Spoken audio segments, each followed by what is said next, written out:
I'm Phil. And I'm Angelina. With our husky lightning and a lot of wildlife around us, we live in this fairy tale chateau in France. We love bringing this neglected castle back to life inside. And we've got the vast grounds and parkland to take care of as well. We love the moat, but it brings some challenges with it. But it's all worth it when we get to share it with everyone at our live music events. Follow the ups and downs of our chateau life.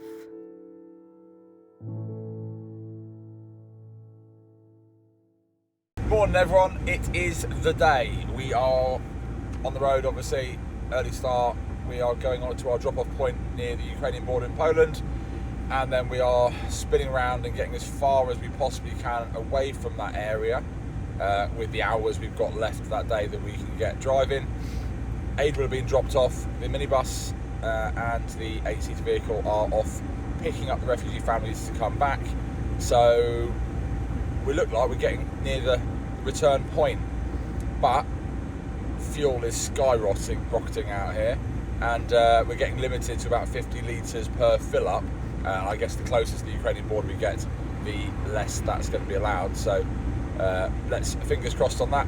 Don't forget, yes, we do have enough fuel to get home, unless the prices go up much more, but anything left over after the trucks are all back will be going to those refugee families to help their new life.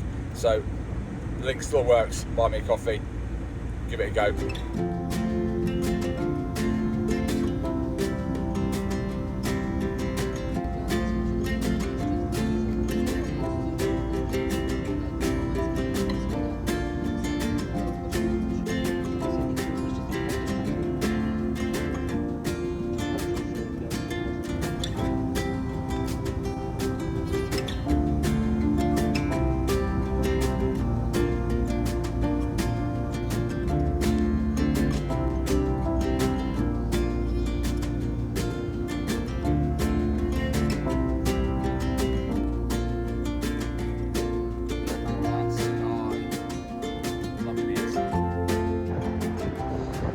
Just met these guys in a fuel station. They've come down from Scotland full of donations and aid for the Ukraine. Obviously one of the drivers is Polish, really just helped us out with about getting exchange for the Polish zloty, etc. What cracking guys. Shout out to these guys. Thanks so much for your help, boys. Right, first rest stop on the way. Our issue today, and it's only going to get worse, is we are limited to, first off, it's 50 litres at every fuel station of diesel.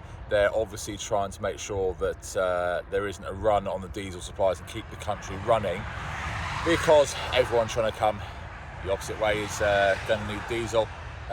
Understand it, but we do need to be getting into the area that we're going and getting back out quite sharpish, because we don't want to block up any other vehicles getting out. We don't want to block up the roads.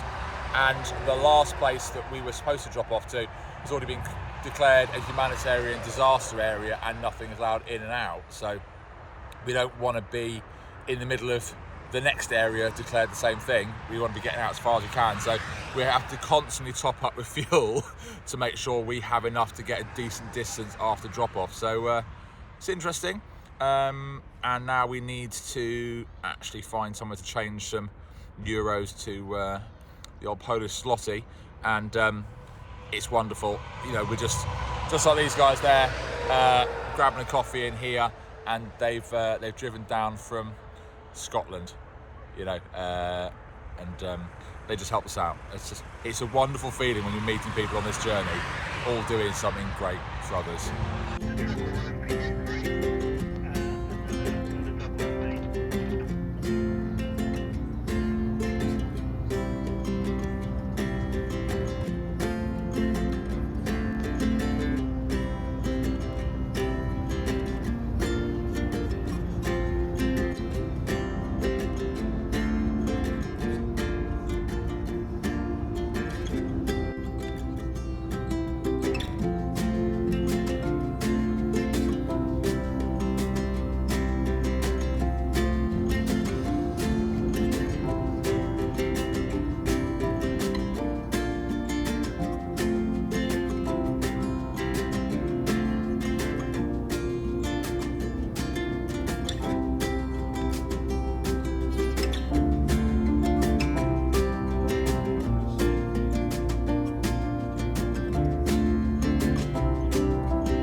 Right, it is absolutely freezing, despite what it looks like.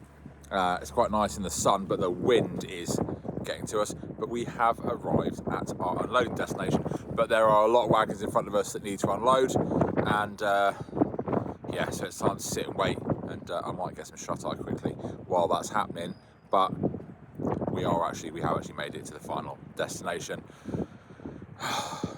thankfully.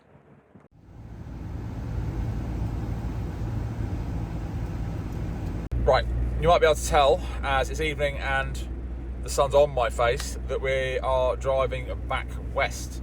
That's because we cannot get unloaded today. Long story short, there is a huge amount of aid ready to go across the border into Ukraine where it's needed, and one of the lorries has not shown up, and there isn't physically the space to unload. In fact, there's not even enough space for the stuff they've got out of that warehouse ready to go because they've unloaded into the warehouse. So I'm not really sure what they're going to do. We've got to try to get back first thing in the morning, and now we've got to try and find somewhere that is warm enough to not die of hypothermia, because it's -4 tonight. So let's hope for the best and get this lot unloaded in the morning. I just want to say, when you're watching this video, and there's lots to show you, we'll give you our daily progress, I just want, before any of this, to say a massive thank you to every single person that has donated towards this cause from far and wide. We wouldn't be able to do this if it wasn't for you. We are literally going and helping people because you did something. So thank you so much for everybody. And of course, we're just the delivery drivers. There is a lot of organisation behind the scenes. Local businesses have donated. There are so many people involved in this that there isn't anywhere to start with saying thanks. So I wouldn't want to miss anybody out. So just from the bottom of my heart, thank you so much. As I said, I will give you the progress as we go. Anything that's left over from getting the trucks there and back in fuel, tolls, and all the associated costs will end up going straight into the fund for the refugee families that are coming back to our area, and we're trying to get more back as well. So don't forget that if you haven't yet, don't worry, and you wanted to donate to it, the link is in the description below, and there are still ways to help, because even if we do have enough fuel, there's plenty more that can be done. Okay, I've come out to explain this, not in the van. Didn't want to sound negative or downbeat at all. Everyone needs to stay positive, but it's starting to take its toll. We obviously can't unload today, and the difficulty is the aid charity is working with the Ukrainian government, and so they are receiving everything at warehouses on the Polish side of the Ukrainian border. Ukrainian truckers are coming and taking it to the Ukrainian army, who are distributing where it needs to go. That's why this charity and this setup was chosen, because it is being distributed directly to people that need it by the Ukrainian army in the areas that it's needed. Obviously, with the issues of trying to unload, and we do need to get this in the right place, we've actually got a few different options, and one of the ones which is currently being mulled over is that we have been told we can go across the Ukrainian border to go and deliver it ourselves, but I don't even need to explain some of the issues that go with that when it is an active war zone. We'll do whatever needs to be required, but the Polish guys who come from the UK that we met in the garage, one of the things that they actually offered us based on where we were going and their knowledge of that area, if we went across the border, was some spare body armour and helmets they had. So these sort of things are making that part of the trip very, very real. We're all a bit tired, and just want to get this unloaded quickly and safely in the morning so it can be distributed where it needs to go, and we can start freewheeling home.